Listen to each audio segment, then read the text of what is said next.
एक बार राधा जी प्रसन्न हुई तो सोचने लगी कि मेरे जैसी कोई सखी होती तो मैं उसके साथ खेलती। इतना सोचते ही उनके अंग से एक सखी प्रकट हो गई जो ललिता जी बन गई। वो उनकी अंतरंगा सखी हैं। राधा कृष्ण का जो विस्तार है उसमें ये सखी दो रूपों से आती हैं। पहली में ये राधा जी का पक्ष लेती हैं और जो दूसरी प्रकार की हैं वो भगवान कृष्ण का पक्ष लेते हैं। राधा जी की आलोचना करती हैं, पर यह सब लीला है। वो कृष्ण का संग कभी नहीं चाहती हैं। उन्हें राधा कृष्ण को संग देखकर ही सुख मिलता है। ऐसी त्यागमयी गोपी हैं। ऐसे ही हर गोपी का वर्णन आता है। ललिता जी सबसे प्रधान सखी हैं। वे सर्वश्रेष्ठ हैं। राधा जी से 27 दिन बड़ी हैं। इनकी आयु 14 वर्ष 8 माह हैं और राधा जी से बड़ी हैं। इनका एक नाम अनुराधा है। हर सखी का अलग परिधान है। ये कोई सामान्य नहीं है। संत गोपी भाव को पाने के लिए तपस्या करते हैं। ललिता जी यावट गांव की हैं। ललिता जी की अंग कांति गोरोचन के समान है। वर्ण लालिमा युक्त पीले रंग का वर्ण है। वस्त्र ललिता जी मोर पंख वाले कांति वस्त्रों को धारण करती हैं। परिवार पिता का नाम विशोक और माता का नाम शारदा है तथा भैरव नाम के गोप से साथ उनका विवाह हुआ।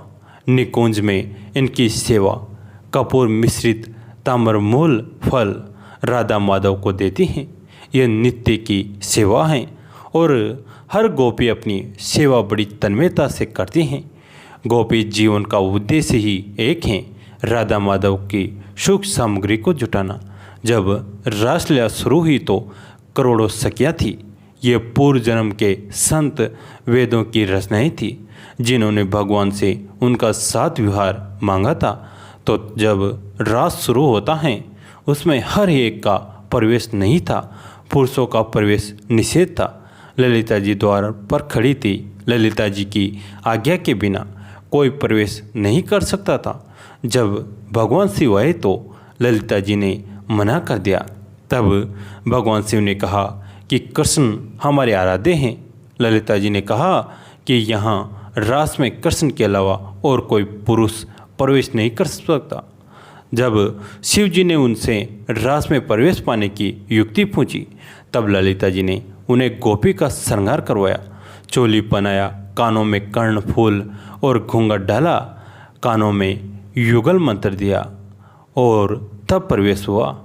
तो कहने का अभिप्राय ललिता जी शिव जी की गुरु हो गई क्योंकि उन्होंने शिव जी को युगल मंत्र का उपदेश दिया।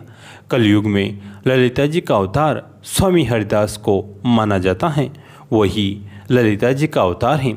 आज से 500 साल पूर्व वृंदावन के पास के गांव में हरिदास जी का जन्म हुआ। उन्होंने अपनी संगीत साधना से भगवान के विग्रह को प्रकट किया। बचपन का एक प्रसंग है कि एक बार वो अपने पिता के साथ मंदिर में दर्शन करने गए और उनके पिता ने जल चढ़ाने को कहा। वो भगवान शिव को जल चढ़ाने लगे तो भगवान शिव उनके पिता से बोले कि ये आप क्या कर रहे हैं?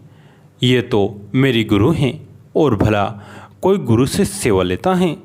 रासलीला में इन्होंने मुझे मंत्र दिया था तो यह कोई सामान्य सखी नहीं है।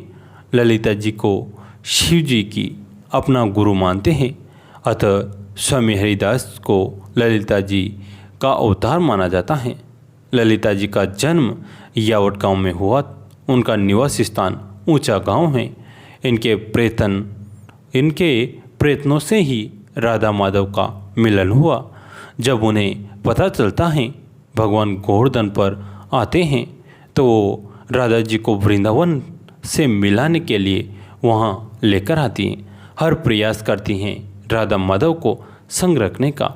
ऐसी दिव्य और अलौकिक महिमा है ललिता जी का। राधा रानी की सहचरी के अतिरिक्त खंडिका नायिका के रूप में भी चित्रण होता है। मतलब सेविका के रूप में राधा माधव के साथ आती हैं और कभी कभी नायिका बनकर कृष्ण जी के साथ व्यवहार करती हैं। ललिता जी एक सफल दूत के अनुरूप मान रूप तीक्ष्ण बुद्धि वाले और वाक चातुर्य आत्मीयता न्याय को रिझाने वाले व्यक्तित्व सौंदर्य वाली हैं। बिल्कुल राधा रानी के जैसी ही संतों ने इनके ध्यान की विधि बताई है कि यदि हमें राधा माधव तक पहुंचना है तो हमें इनकी आराधना करनी चाहिए, क्योंकि इनकी कृपा के बिना राधा माधव तक हम नहीं पहुंच सकते हैं। संतजन इनका ही ध्यान करते हैं, जिनकी अंग कांति गोरोचन कांति को भी प्रभुत करती हैं, सुंदर बेला युक्त हैं, मोर पंख वस्त्र धारण करती हैं, उज्ज्वल आभूषण पहनती हैं और जो राधा माधव की तामुल फल से सेवा करती हैं, जो राधा जी की प्रिय सखी हैं। ऐसी ललिता जी का मैं ध्यान करता हूँ। ललिता जी का मंत्र श्री राम ललिताय स्वाहा, ये इनका बीज मंत्र है। संतजन इसी मंत्र का निरंतर जप करते रहते हैं।